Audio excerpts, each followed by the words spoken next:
நமஸ்காரம். அபயாம்பி சதகம் பாட்டு 21.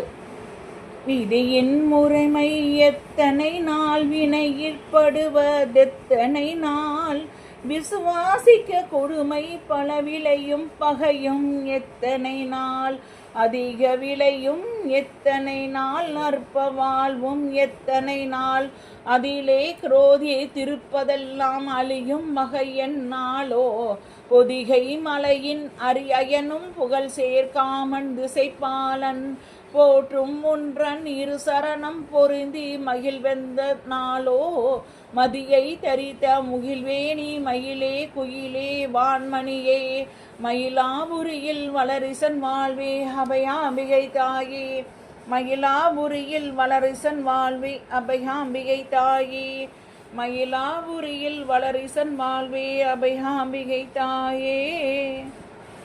நமஸ்காரம். அபயாம்பிகை சதகம் பாடலின் விளக்கம் 21. இம்மண்ணுலக வாழ்வில் பந்தங்களிலும் பாசங்களிலும் பற்று கொண்டு மனிதர்கள் மானிட பிறவியின் மெய்யான பலனை பாலடித்து விடுகிறோம். அன்னையின் திருவடிகளில் பற்று கொண்டு வாழ்ந்தால் இம்மையிலும் மறுமையிலும் சுகமாக வாழலாம், பிறவி கடலையும் தாண்டி விடலாம். திருவள்ளுவர் திருக்குறளில் சொல்லும் அறிவுரையும் இதுதான். பற்றுக பற்றற்றான் பற்றினை அப்பற்றை பற்றுக புற்றுவிடற்கு.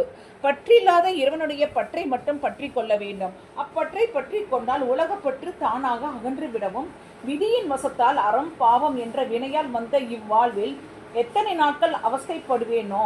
வினைகளின் விளைவுகள் மிகுந்த நீண்ட வாழ்க்கையானாலும் குறைந்து குறுகிய காலமானாலும் முடிவு ஒரு நாள் வருவது நிச்சயம். இதையெல்லாம் அறியாத மனம் வேண்டியவர்கள் வேண்டாதவர்கள் நண்பர்கள் பகைவர்கள் ஊற்றார் உறவினர் என்று பல பற்றுகளில் மயங்குகிறது. எனவே துக்கம் சுகம் காமம் குரோதம் என்பது எல்லாம் நிறைந்ததுதான் இந்த வாழ்க்கை. முடிவில் இந்த வாழ்க்கை முடிவது நிச்சயம். இதை ஜீவர்கள் உணர வேண்டும். பின் இவற்றிலிருந்து விடுபட வழிதான் யாது? அதுதான் அன்னையின் திருவடிகளை பற்றுவது. நமக்கு வழிகாட்டுவது போல மும்மூர்த்திகளான அயன் அரி சிவன் அகத்தியர் போன்ற முனிவர்கள் மன்மதன் மற்றும் தேவர்கள் அஷ்ட திக்பாலர்கள் எல்லோரும் அன்னையின் திருவடிகளை எந்நேரமும் பற்றி போற்றி பணிந்து வணங்குகிறார்கள். அபயாம்பிகை பட்டர் மாய வாழ்வின் என்று விடுபட்டு அன்னையின் திருவடிகளில் குழந்தை போல என்றுமே நிலையாய் கிடக்க நினைந்த பாடிய பாடல் இது.